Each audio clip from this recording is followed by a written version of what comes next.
ज़्यादा गलती किसकी थी? हुकूमत ने उस चीज़ को इतना सीरियस ही नहीं लिया? क्या उनको लगा ही नहीं कि अपोजिशन इस नहज तक भी आ सकती है कि बजट इजलास जो है वो होने ही ना दे और पहले ही एहतजाज शुरू हो जाए? या फिर ये गलती आपको अपोजिशन की ज़्यादा लगती है?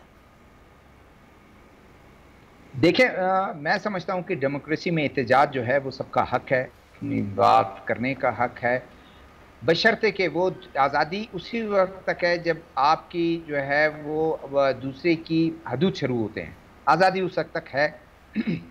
गवर्नमेंट जो अपोजिशन के अरकान हैं उनको बिल्कुल आज़ादी थी, उन्होंने सारा कुछ किया, लेकिन शायद मेरे ख्याल में उनसे गलती ये हो गई, वो ताले लगा के बैठ गए और उन अरकान को, जो हुकूमती अरकान हैं, उनको उन्होंने छोड़ना शुरू नहीं किया।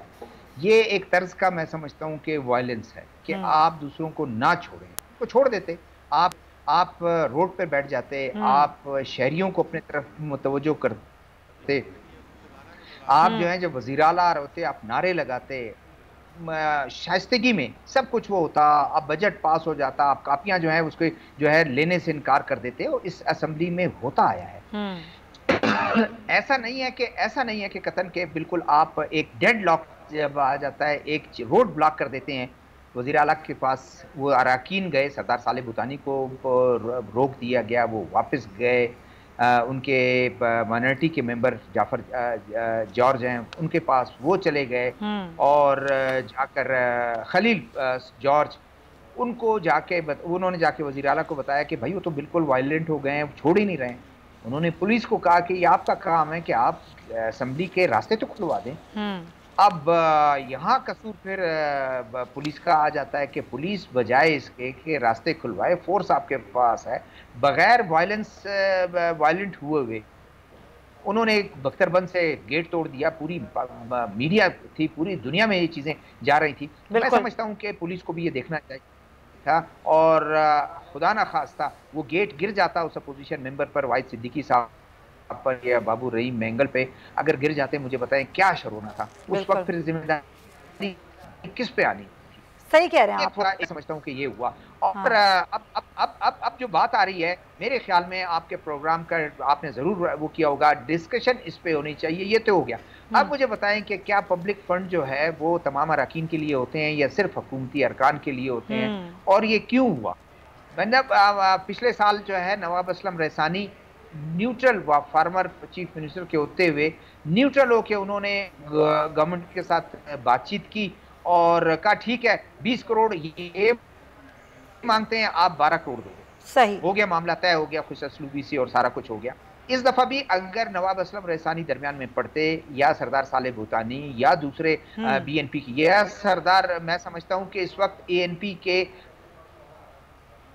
बिल्कुल जुल्फकार साहब, आपकी आवाज़ थोड़ी डिस्टॉर्ट हो रही है। यही तय करना है कि ये जो फंड्स के मामलात हैं ना, ये सिर्फ यहाँ तक महदूद नहीं है। ज़ाहिर वफाक और सिंध हुकूमत में भी बड़ा क्लैश है इस चीज़ को लेकर। जब से पाकिस्तान तहरीक इंसाफ की हुकूमत आई है, एक ही बात की जाती है कि जी हम इनको पैसे नहीं देंगे, हम नहीं देंगे, हमें पता है कि मनी लॉन्ड्रिंग होती है, फिर इधर उधर ये पैसे जाते हैं।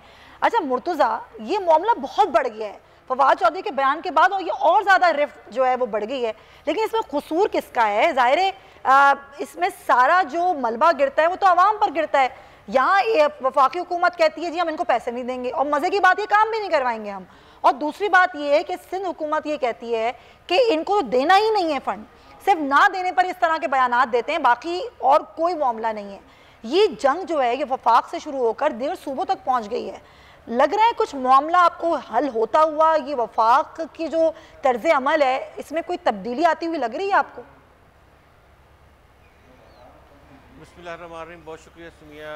बात यह है कि सिंध और वफाक के दरमियान जो भी मामलात हैं, वो जब वफाक में पीटीआई की हुकूमत को कुछ मसाइल दरपेश होते हैं, कोई अभी फ़िलहाल जो सबसे बड़ा मसला दरपेश है बजट पास करवाने का है, वहाँ पे नरम तकरीरें करवाने के हवाले से है, और इस तरह की बहुत सी चीज़ें हैं। तो हम ये कह सकते हैं कि जब वफाक को कोई भी काम पड़ता है पाकिस्तान पीपल्स पार्टी से, तो फिर इस तरह की बम्बार्डमेंट शुरू हो जाती है, और ये इसी तरह से बात चलती रहेगी जब तक ये सिस्टम चल रहा है। दूसरी बात जो आपने कही फ़ंड्स के हवाले से, एडमिसिबल पूल में जो फ़ंड्स सूबों के लिए मुख्तस हैं, जो NFC अवार्ड के तहत सूबों को फ़ंड्स मिलने हैं, वो कॉन्स्टिट्यूशनली उनका हक है, उनको ना कोई रोक सकता है, ना किसी ने पहले रोके हैं। लेकिन ये होता ज़रूर आया है कि नवंबर में जो फंड्स मिलने थे पिछले साल वो अभी तक नहीं मिले, या जो जनवरी फरवरी मार्च का जो हिस्सा था वो अभी तक नहीं मिला। तो इस तरह से चीज़ें लेट मौखर की जा सकती हैं, तंग किया जा सकता है। और जब पूछेंगे कि क्यों तंग किया जा रहा है तो कहेंगे कि जी बजट में हमारे साथ ज़रा साथ खड़े हों या आगे चल के कोई वर्किंग रिलेशनशिप पैदा करें। तो ये पॉलिटिक्स में इस तरह की चीज़ें होती आई हैं। अगर आप ये देखें कि पार्लियामेंट में जो दंगा फसाद, जो एक दूसरे के गिरेबानों तक हाथ पहुंचना, ये बात आज से नहीं है। जब से दुनिया में पार्लियामेंट्स वजूद में आई हैं उस वक्त से जमहूरी रवैये जो हैं वो कुछ इसी तरह के इंसान ने जो है अरवार रखे हैं एक दूसरे के साथ। आप अरस्तू को देख लें, आप अफलातून को देख लें, आप उसके बाद के जितने आपको सिविलाइज्ड सिविल लोग आपको मिलते हैं, उन्होंने जो शख्सी आज़ादियाँ हैं, जो सिविल लिबर्टीज़ हैं, वो इसी तरह से किसी ने मारे खा के, किसी ने फांसी चढ़ के और किसी ने कत्ल हो के जो है वो हासिल की हैं। तो ये होता है, हमारे कल्चर का हिस्सा है एक दूसरे के साथ इस तरह खुल के बात करना।